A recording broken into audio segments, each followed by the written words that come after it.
Smoke के बढ़ते खतरे से सनती एतबार से अहमियत का हामिल पाकिस्तान के मैनचेस्टर में एक मरतबा फिर आलूदगी खतरनाक शरह तक बढ़ गई है। मुल्क भर में फैसलाबाद टॉप 3 आलूदा तरीन शहरों में शामिल हो गया है। आज भी ज्यादा से ज्यादा एयर क्वालिटी इंडेक्स 256 रिकॉर्ड किया गया है। आपको बता रहे हैं, झंग एक बार फिर आलूदा तरीन शहर बन गया। झंग में 165 पॉइंट्स के साथ आलूदा तरीन शहर की दौड़ में शामिल हो गया है। आपको बता रहे हैं, सनती एतबार से अहमियत का हामिल पाकिस्तान के मैनचेस्टर में एक मरतबा फिर आलूदगी खतरनाक शरह तक बढ़ने लगी है। मुल्क भर में फैसलाबाद टॉप 3 आलूदा तरीन शहरों में शामिल हो गया है। आज भी ज्यादा से ज्यादा एयर क्वालिटी इंडेक्स 256 रिकॉर्ड किया गया है। झंग भी 165 पॉइंट्स के साथ आलूदा तरीन शहरों की दौड़ में शामिल हो गया है। बात कर लेते हैं मोहम्मद रमजान मिर्जा से। जी बताइएगा।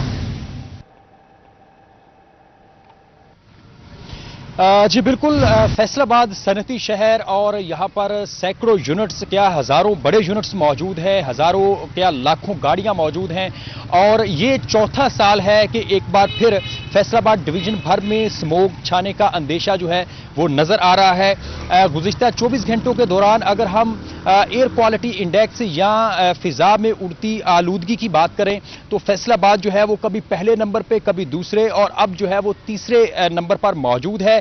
और इसी डिवीजन का जो है वो बड़ा जिला झंग जो है ये भी डिवीजन में दूसरे नंबर पर जो है वो आलूदगी के हवाले से मौजूद है। 255 से 56 जो था वो एयर क्वालिटी इंडेक्स रात के वक्त रिकॉर्ड किया गया। सुबह 10 बजे का जो एयर क्वालिटी इंडेक्स था फैसलाबाद का वो पाकिस्तान भर में सबसे ज्यादा था, 216 पॉइंट्स रिकॉर्ड किया गया। तहम इस वक्त डिवीजन के अंदर हवाएं चलना शुरू हो गई हैं जिसके बायस एयर क्वालिटी इंडेक्स में कदरे बेहतरी हुई है। लेकिन इसके बावजूद फैसलाबाद जिला जो है वो इस वक्त पाकिस्तान भर में तीसरे नंबर पर है। लाहौर और बहावलपुर के बाद अगर आलूदगी की बात की जाए तो फैसलाबाद का नंबर आता है। और अगर हम डिवीजन फैसलाबाद की बात करें तो फैसलाबाद डिवीजन में जिला फैसलाबाद के बाद झंग का दूसरा नंबर है। और इस वक्त भी झंग के अंदर जो है वो स्मोक के बादलों को महसूस किया जा सकता है। तहम हल्की हवाएं चलने के बाद फैसलाबाद के बाद झंग डिवीजन झंग डिस्ट्रिक्ट की भी सूरत हाल जो है वो कदरे बेहतर हुई है। अफसोस की बात यह है कि चूंकि इस वक्त दर्जा हरारत जो है वो आहिस्ता आहिस्ता कम होना शुरू हो चुका है और हवा के अंदर नमी के तनासुब में भी इजाफा नजर आ रहा है। अगर आने वाले दिनों के अंदर मजीद नमी बढ़ी तो डिवीजन भर में जो है वो स्मोक छाने का अंदेशा मौजूद है। फैसलाबाद जिला के अंदर 470 भट्टे जो है वो फंक्शनल हैं जो कि 100% जिगजैग टेक्नोलॉजी के ऊपर मुंतकिल नहीं हो सके।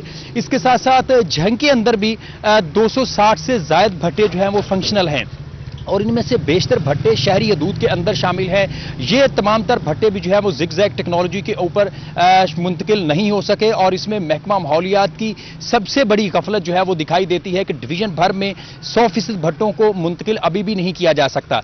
इसके साथ साथ जो भट्टे जिगजैग के ऊपर मुंतकिल हुए हैं वहां पर जो अमला है, स्टाफ है, वो भी मौजूद नहीं। इसके साथ साथ महकमा माहौलियात को यह भी जिम्मेदारी दी गई थी कि इन तमाम भट्टों की जियो टैगिंग की जाए, लेकिन 4 साल गुजरने के बाद भी इनकी जियो टैगिंग नहीं हो सकी जिसके बायस फैसलाबाद डिवीजन भर अभी तक भी आलूदा तरीन डिवीजन में से शामिल है। इसके अलावा फैसलाबाद के अंदर 16.5 लाख से ज्यादा गाड़ियां जो हैं वो रजिस्टर्ड हैं जो कि रोजाना की बुनियाद पर माहौल को तबाह कर रही हैं। फैसलाबाद डिवीजन के दीगर 3 इजला के अंदर भी एक अंदाजे के मुताबिक 10 लाख के करीब जो है वो गाड़ियां और मोटरसाइकिल और रिक्शे रजिस्टर्ड हैं। ये तमाम तर वो अनासर हैं जिसके बायस फैसलाबाद डिवीजन भर का माहौल जो है वो तबाह हो रहा है। और अगर महकमा माहौलियात की जो है वो देखें सूरत हाल तो इंतहाई पतली है। डिवीजन में 2 से 3 बड़ी गाड़ियां हैं, इसके अलावा मोटरसाइकिल्स हैं, पेटी कैश मुयसर नहीं, दफातर जो है इनके पास किराए के हैं और इसके अलावा जो इंस्पेक्टर्स हैं उनकी तादाद भी जो है वो फैक्ट्रियों के तनासुब से खासी कम दिखाई देती है, जिससे ये नजर ये आ रहा है कि हुकूमत पंजाब जो है ये स्मोक के कंट्रोल के हवाले से फैसलाबाद डिवीजन में संजीदा दिखाई नहीं दे रही। जी बहुत शुक्रिया मोहम्मद रमजान मिर्जा हमें अपडेट करने के लिए।